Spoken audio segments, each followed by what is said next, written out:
our second week of a new series called Stories from the Road. And it's that section of scripture from Luke 19 into the 20s where Jesus is on the road traveling through Samaria, and there is material in that section that is not covered in any other gospel in the Bible. And so we're taking time to study through that section, focusing in on a series of parables that are only mentioned in the book of Luke. And so we're going to be in Luke chapter 12 there. This morning, if you want to turn there in your app, or you can follow on the screen or your Bible, whatever you choose. There are message notes in the app if you would like to follow along that way. Years ago, A&E launched a television show, it's a reality show called Hoarders. How many of you have seen Hoarders before? Okay, some were enthusiastic. You're like, oh, I love that show. If you've ever seen the show, even one episode, you'd never forget it. It's a show documenting people who are hoarders. And some of the episodes just blow your mind.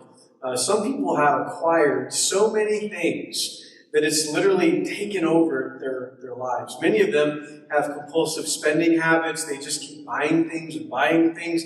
They can't afford it, but they also can't stop. They have thousands of dollars sometimes of things that are brand new, unopened, still in the bag. But they just keep buying more and more. Some of these people hoard trash, which is particularly unpleasant. They won't throw out garbage. They won't throw out expired food. They have walled themselves in with rubbish, and it's hard to watch. Unfortunately, many of these people have lost their marriages over their hoarding problem.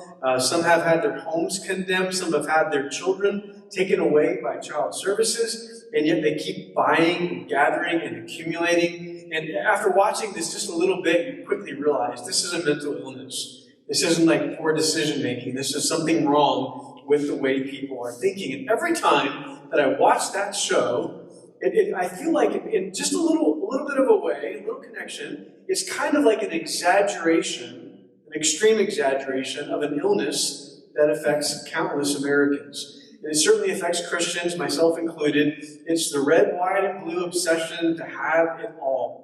Now, if you want to put Bible words on that, you could call it selfishness, you could call it coveting, you could call it materialism, or you could call it an insatiable appetite for more. I'm not sure that it's possible, and I really mean this, I'm not sure it's possible to live in America and not be caught up with the acquisition of money or more stuff, at least a little bit. It's just the way that we live. And what's weird about that to me, as I was thinking about it this week, no one really questions it. It's just kind of the way that we live. It's normal, it's acceptable. And then we get to the words of Jesus once in a while. We cross this passage that deals with a subject like this, and then we're like, ooh, maybe I need to do some thinking and reflecting on how and what I live for. So let's jump into the passage. Jesus is traveling through Samaria, Luke 12:13. Someone called from the crowd, "Teacher, please tell my brother to divide our father's estate with me." Now you have to kind of imagine this scene. Jesus is teaching a crowd of people, and then some dude just shouts out a personal issue. Kind of a personal issue. It'd be like right now if I was teaching, someone stood up and said, "I've got a problem with my wife." Thanks, bro. Maybe we can talk after. This guy stands up and basically shouts into this public scene and brings up a kind of a personal issue. And you can imagine what would happen, just the regular things people would do. Someone probably thought, dude, shut up. What are you doing? We're trying to listen to Jesus. Maybe there was someone that shook their head, or that guy rolls the eyes and you don't shout out your problems into a crowd. Hello? We can imagine the scene, okay? That's kind of how it looks in our minds, perhaps, but there's not many details offered about the situation. We have to do what one of my pastor friends called holy imagineering. Kind of get into the text and kind of imagine a little bit to try to understand what's going on. Obviously, someone has died, and he left an inheritance to his children. And we don't know what the exact circumstance was. It wasn't uncommon in the Jewish world to have everything go to your oldest son and everybody else gets nothing. That actually happened. This is the person that's going to carry on the family name, so they get everything. Congratulations, Jed. You get it all. Sorry, Zach. That's how it would go. Once in a while, they'd leave some things, but it was also not uncommon for the older brother to be the arbiter of the father's estate. I mean, I'm the oldest in my family, and I'm the arbiter of my father's estate when he passes away. So some people think that that was the situation, and since he was in charge, he was just ready to give his brother the shaft, not give him anything, okay? We don't know the details, but here's the gist of it. He felt like he wasn't getting his fair share. Family inheritances can get really nasty. I know you all know that. You've probably seen it, especially when there's no will. If I could just insert a really, way too soon announcement. In January, we're going to be hosting a free living trust seminar. You can set up your estate all for free. We're going to offer that as a church in January. Little side note, so you can avoid this kind of nastiness. Back to the text. Okay, people fight over inheritances. It was true 2,000 years ago. It's true today. The guy was ticked. He felt like he was getting cheated. It wasn't fair. You can imagine he probably tried to do everything he could to get his piece of the pie. And his very last resort, which is often the case with us, was to ask for help from Jesus. Okay? He tried everything he could, and now he's like, okay, Jesus, I need help. Now, I can't prove this, but I like to think that the brother was in the crowd next to him. Wouldn't that make it a little more fun? Jesus, tell my brother to give me my share of the inheritance. And I don't know what's more surprising, this random guy asking Jesus to jump into the middle of all this, or maybe the response of Jesus, because Jesus said, friend, who made me a judge over you to decide such things as that? Now, a little historical background. It was normal for Jewish people to take their disputes to their rabbi. That's not the arrangement in our church, so please leave me out of it. But it wasn't a strange question culturally. It wasn't an odd thing to ask a rabbi to intervene in a family conflict. But Jesus said, essentially, I'm not interested. Was he saying he didn't care? I don't think so. Was he saying it didn't matter? Not exactly. Was he saying it's none of my business? Kind of. But my suspicion is that he was saying something even more pointed. The man was asking a question about a perceived injustice. At least that's what he claimed the issue was. But I think that Jesus wasn't so easily fooled. Even though the case was being presented as injustice, Jesus saw that there was something going on inside the man's heart. And if you lived any amount of life, and most of you have, you realize that the thing is often not the thing. You know what I mean? The thing is not the thing. The thing that people bring up, the objection they raise, is often not the real issue. I mean, think of a couple of quick examples. We're shocked by the news of sexual unfaithfulness, but that sin is rarely about sex. We're offended by angry people, and we think, what a jerk. But what is going on behind the scenes in that guy's heart and his life that's making him so angry? We can't believe how obnoxious that teenager is, but what's going on at home that might be causing that? See, many times we identify what we think the issue is, but oftentimes it's really something else. Something behind the scenes, something undetectable, something less obvious, at least to us, but not to Jesus. In 1 Samuel 16:7, it says, the Lord doesn't see things the way that you see them. People judge by outward appearance, but the Lord looks at the heart. And that's what's happening here. King Jesus looked into this man's heart and saw that it wasn't the injustice that was really the issue, but the greed inside of his heart. How do we know? Because he basically says that flat out in verse 15. He says to this man, beware, guard against every kind of greed, because life is not measured by how much you own. This seems like a conversation that Jesus could have with Americans. For he offers a couple of great points about possessions and greed. And first he uses a power-packed word. He uses the word beware. Some of the translations say watch out or take care. And the idea is be very careful because you're playing with something that's very dangerous. Beware is a word that usually goes on a sign to warn us about some danger, like beware of dog, beware of strong current, never mind dog, beware of owner. You've seen these signs. Does it seem strange that Jesus would use the word beware in conjunction with money? I mean, if someone has a sharp knife, you say, be careful with that. If someone's got a firearm, you say, watch where you're pointing at. If someone has scissors, you say, don't run with those in your hand. But if someone pulls out a wad of cash, you don't go, beware. Can you imagine, like, every time someone pulls out their credit card, you go, beware. People be like, what's going on? Right? But that's exactly what Jesus is saying. He's saying, beware of money and the lust of money. Beware. Very forceful word. One of the commentators summed it up nicely. He said, we are all under attack from covetousness, which is greed, and we must protect ourselves from it. That's not something that's passive, that's active. That's saying you need to actively be aware of this thing creeping in your heart and your life. And that's the truth, is that greed so easily slips into our hearts, our lives, and our spending. So beware. The second thing he says is guard against greed. Well, what's that mean? How do we obey that teaching? You have to really think about some of this stuff. It's like if I say don't be greedy, you go, okay, yeah, good lesson. But he says guard against that. How? How do you guard against? The natural inclination would be to put a spending cap on yourself and say, well, I'm not going to spend any more than that. Or I'm going to put a cap on how much I can own. Because if I own any more than that, then it's greed. But the problem with that is what? It's completely subjective. Who gets to decide where the line is? Who decides how much stuff is okay to have? It's okay to have a home, for example. Everyone agrees with that. But what if it's a really big, expensive home? Is that greed? I don't know. Where's the line? I mean, if you have one of these $100,000, camping setups, is that greedy? Well, no, because it's about family and quality time with the kids. What if it's $50,000? What if it's 10 or 5? I mean, where's the line? See, how much stuff can you have before it's greed? And I think that's missing the point. Greed isn't measured by the quantity of things you own, but by the heart of the owner. There's a difference there. It's not the amount of stuff, but it's kind of how you think about the stuff that you have. Greed is measured in things like this. No matter how much you have, it's never enough. That's greed.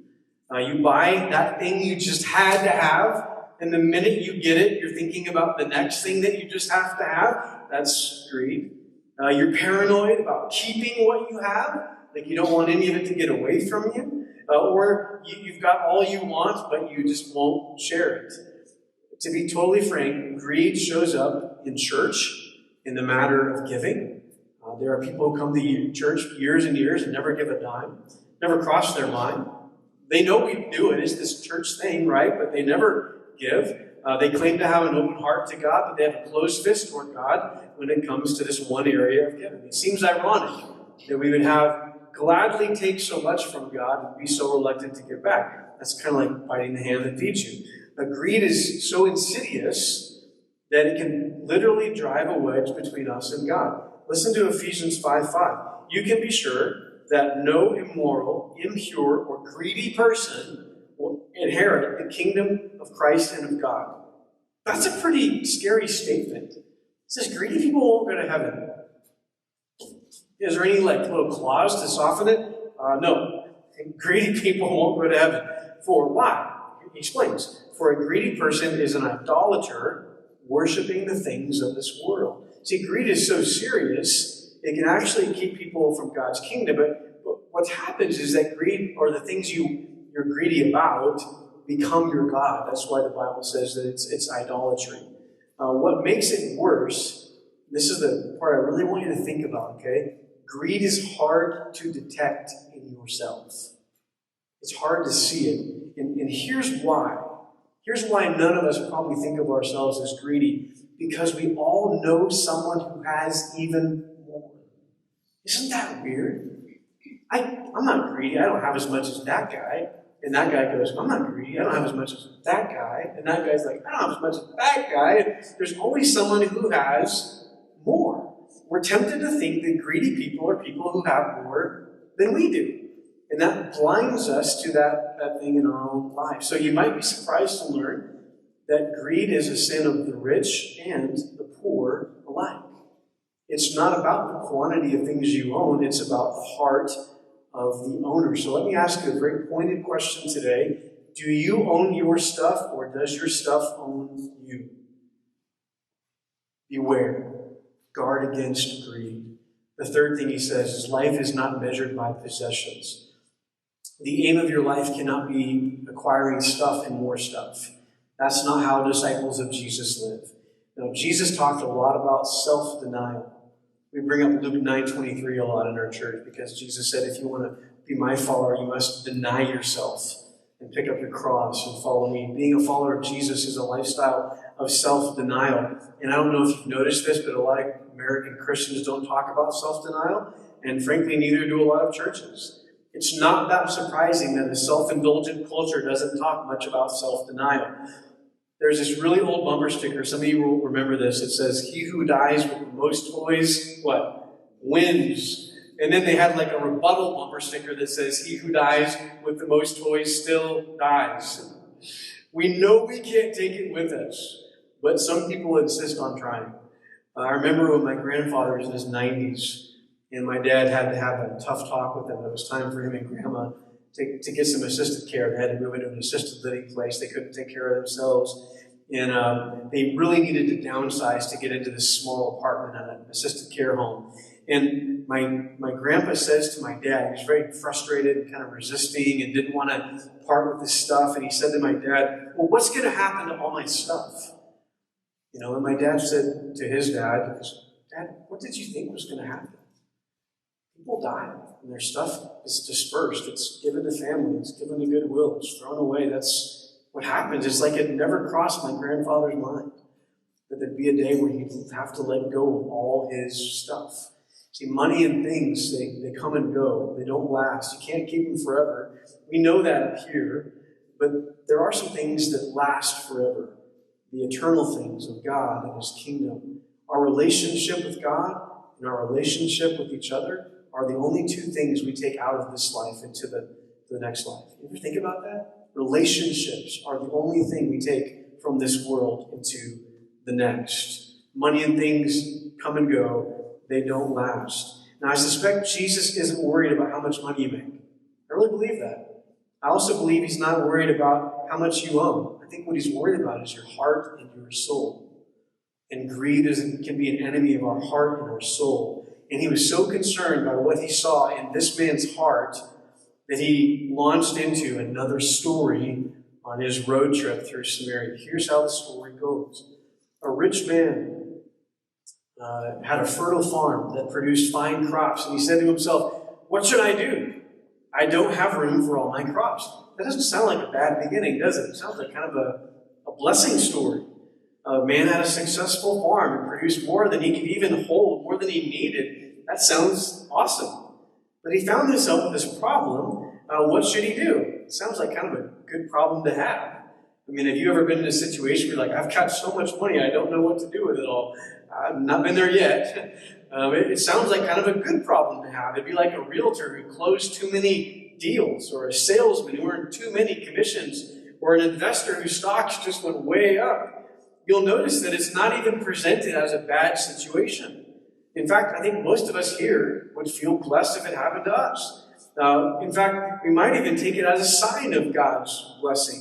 Having a harvest is not a problem. It's not even the point of the story. It's what's going on in the heart of the man that seems to be the moral of the story. Here's what he said. I know. He's like, "I got an idea. I'll tear down my barns and build bigger ones. Then I'll have room enough to store all my wheat and other goods." Do you know the shift in the man's thinking? First, he gets a blessing, and then he immediately starts dreaming and scheming. And maybe you can relate to that. I'm kind of like that. I'm going to be honest. I'm kind of this dreamer and schemer. I see an opportunity. I start thinking, like, what can we do? What can we do? If you get a new job, you get a big raise, you get an inheritance, your mind is off to the races. You might be one of those people that has the win the lottery fantasy. Well, if I ever won the lottery, and you've got it all mapped out, just in case that ever actually happens. The moment he got more, he started making plans to get and keep even more. I'm going to tear down my perfectly good barns. I'm going to build even bigger barns. Then I'll have enough to store it all. Most of us aren't farmers, so it'd be pretty easy to kind of shake our head disapprovingly at the greedy old son of a gun. Farmer McSelfish, what a guy. Well, what if the story went like this? A man got a raise and he decided to sell his perfectly good home. And then he bought an even bigger home. And then he filled that big home with a bunch of awesome stuff. We don't like that story as much, do we? That might be a little too close to home. That sounds plausible, for people we actually know. What about this version of the story? The man got a raise and he decided to sell his perfectly good truck. And he bought a brand new truck. And then he bought a bunch of stuff to pull behind it. Oh man, now I'm just meddling, right? I mean, this is Idaho. Come on. The point is, the man got some more, and his immediate instinct was to get and have even more. That's how greed works. If we're honest, and I hope we're just being honest, like, I hope we're all like feeling like we're in the same boat together, not just like me and you, and I'm in this too. If we're honest, that's how greed works, and we can relate to that. We've probably been there at a point where you got something and then immediately thought about getting something more. Here's how the story continues. The man said, I'll sit back, and I love this, and I'll say to myself, my friend, can you imagine this kind of fat cat guy going, like sitting back in his recliner and being like, my friend, talking to himself, you have enough stored away for years to come. Now, take it easy, eat, drink, and be merry. I love the stories of Jesus. You can imagine this farmer fantasizing about how his life is going to be when his ship finally comes in. And he's imagining himself in the backyard with like a big pool and a gold chain and a big cigar. And he's talking to himself, I've got it made. Now I can eat the good food and drink the good drinks, and I can party hardy and live in luxury because I've acquired it all, and it's all for me. I deserve it. I earned it. It's all mine. Wah, ha, ha. That's how greedy villains act in stories. Well, here's the problem. We always think that the rich people are people with more than us. And it prevents us from seeing it in ourselves. See, if you ever see some guy with a hot car, and you go, man, I can't believe that dude spent that much money on that. But you're like, you never think that someone might say that about you, right? I can't believe they spent that much on fill in the blank. My friends brought a lady from Rwanda to visit them in Alabama. And their little dog had a little doggy bed. Not a big deal, right? Like, my little dog has like 3 doggy beds strategically located in the house. Like, you don't even think about it, whatever. And this lady, it was hilarious. She saw the dog on the bed, and she said in this accent, she goes, you mean this dog has its own bed? She was like incredulous. The dog had a bed. Why was she like that? Why did she say that? Because in her country, many people don't have beds. Let me emphasize, many people don't have beds. She could not believe that we were so affluent that even our dogs have beds. See, sometimes we don't realize that when we think about the rich people in the world, that we are the rich people in the world. And there's a lot of people around the world, if they walked into our homes, they would be like shocked. Wow, you have all this stuff and storage units? Oh my gosh. If we're honest, a lot of us have visions like the fat cat farmer in the parable. You know, I mean, I've had those thoughts. Let's get an RV and travel the country. When I retire, I'm going to buy a big old fill in the blank and play the game if I win the lottery. And if we're being honest, the rich farmer's vision sounds pretty appealing. I mean, who doesn't want financial independence and luxury living? Sounds pretty nice. Until you get to the part where Jesus says the rich old farmer was a fool.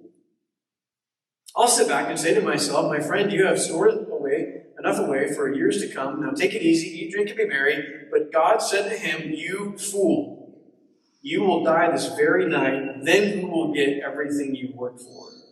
Now, the idea is not that God zapped the guy. I don't know why we always think that. God zapped that guy. No. The idea is not that God will zap you, if you ever have such a thought in your heart. The point is that he was putting his trust in something that you can't trust. Can I just say that again? He was putting his trust in something that is not to be trusted. He put his hopes in the things of this life without any consideration for the things of the next life. He was so focused on living the good life, and then he suddenly died. And that's kind of the point of the story. That living this life with no thought of the next life is foolish. And that's what God said in the parable to the man, you're a fool. Now, maybe you don't get it. You're like, I don't understand. Or maybe you're like not buying it and saying, this is some ploy for the preacher to get all my money. Sure, okay. Maybe you think this is some story that doesn't apply to you. But here's what Jesus said, ready? The concluding part of this passage. A person is a fool to store up earthly wealth, but not have a rich relationship with God. Or the NAS says rich in relation to God. Now, this is a hard-hitting passage. There's really no way to soften this. If you are focused on wealth to the exclusion of God, the Bible says you're a fool. It's just what it says. And the trick here is, how do you know if you're greedy? I mean, if greedy is such a bad thing, how do we know if we're greedy? How do we know if we're greedy, not godly? Let me offer a few suggestions. Do you think a lot about acquiring money, possessions, and the next cool thing you want to buy? Do you think a lot about Jesus and what it means to follow him? If something God wanted you to do interfered with your financial plans, would you do it? Or would you make excuses? And do you have any goals in your life that are spiritual goals, or are they all financial goals? What I want to do, where I want to go, what I want to have. Do you find it easy to share with others? Or are you reluctant to give others what you work so hard to get? Do you find it easy to give to church? Or do you feel resentful and reluctant to give back to the one who's given you everything? I don't know what the answers are for you. And it's okay if they vary, because we're all in different places in our journey. So when we teach these things, I don't expect everyone to go like, okay, that's done. Teach me a new one. Like, it takes time. We have to wrestle with this stuff, right? And I'd be the first to admit that I can get caught up in buying and having just like anybody else. I put those questions in your message notes, and you might take time to look over them and do some soul searching. The spirit of greed consumed the heart of the rich man. It deceived him, and the spirit of greed is still alive and well in our midst today. And you know what makes this such a hard subject? Pay close attention to this, okay? This is why this is such a hard subject, because money isn't inherently bad. That's what makes this tough. Money can be, but it's not inherently bad. So we're always trying to discern the difference between something that can be good and can be bad. We're trying to recognize when something good has become something bad. And that is a very fine line. And by the way, no one knows if you've crossed that line but you. Nobody knows if you've crossed the line and become greedy except you. There was a man who said, the devil doesn't waste his time tempting us to do something we know is evil. He hides the evil in something good and then tempts us with the good. Man, I love that. That's the struggle. Satan is masterful at twisting God-given things into things that oppose God. God says, hey, save sex for marriage, and Satan says, why wait? God says gender is a gift, and Satan says, why limit yourself? God gave us freedom. Satan says, what if we use that freedom to enslave ourselves to a sin? The Bible says a little wine is good, and Satan says if a little is good, then why not a lot?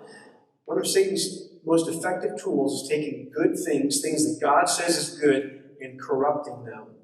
The lines are so fine, we don't always realize we crossed them. And that brings us back to money and greed. Money's necessary. We all have it. We all need it. We all work to get it. But we want to make sure that we steer our money and that our money doesn't steer us. So what can we do? I'm going to offer 3 little antidotes to greed as we close up this morning. The first antidote is practice self-denial. I referenced Luke 9:23 previously. Whoever wants to be my disciple must deny themselves and take up their cross daily and follow me. So self-denial, this is really simple. Self-denial is telling yourself, no. I have enough. I don't need that. I'm choosing to live without that. I'm not going to buy that. And I want you to celebrate that win when it happens, because it's a win. Sometimes, like, I'm walking through Cabela's and I'm like, oh, look at that. Oh, they have another one. There's an accessory that goes with that thing. And I'm like, no. I'm not. And I walk out of the store and I actually feel like, yes! Like, I didn't buy anything. Yes! You have to fight that impulse. I don't need that. I can walk away. I'm going to walk away. And by the way, that's a great way to save money. It's hard to be greedy when you're telling yourself no. So practice self-denial. The second antidote is practice blessing others. In Luke 16:9, this is one that blows people's mind that Jesus actually said this. Use your worldly resources to benefit others and make friends. Jesus said, use your money to make friends? Yes. If you would like me to be your friend, I'm currently taking donations. No, Jesus. Perhaps someone's shocked by Jesus saying that. I know so many people who are like Scrooge McDuck sitting in their big, remember that show, DuckTales? Sitting in the big mansion with all swimming in the gold and with all their toys surrounding them, all alone. Find joy in blessing others with your money. Pick up the tab at a restaurant. Welcome people into your home. Help people that are in a bind. Bless young couples who are just starting out. Share your toys with others. Just be a blessing to other people. That's a great antidote for greed. And the third one is be rich toward God. 1 Timothy 6:6 says, yet true godliness with contentment is itself great wealth. Now, this is where you might expect me to okay, now we're going to pass the offering plate. No, because being rich toward God is more than just giving. Being rich toward God is a posture. It's an attitude toward our God. And it's the idea we talk about every Sunday, that I'm going to follow Jesus wherever it leads, whatever the cost, no excuses. I love this story, and I'll close with this story. I've literally told this story 500 times. It's a story of a guy that took his kid out for a Happy Meal, and they went up to the counter, went to McDonald's, got a Happy Meal, and they get back, and the kid dumps out the fries on the tray, and the dad reaches over to grab a fry, and the kid slapped his hand. And he said, "Those are my fries." And the dad who shares the story, he said, "I bought those fries." He said, "I could take them all away if I wanted to. If I wanted to, I could buy enough fries to bury that kid. And yet, when I want just one fry, he slaps my hand and says no." That's an exact representation of what it looks like to not be rich toward God. To not say, "God, everything I have is yours. Everything you've ever given me, or I've ever received, has been given to me from you. What's mine is yours, what's yours is mine." That's an attitude of trusting God, not just with your money, but everything that you have. And that's the antidote to greed.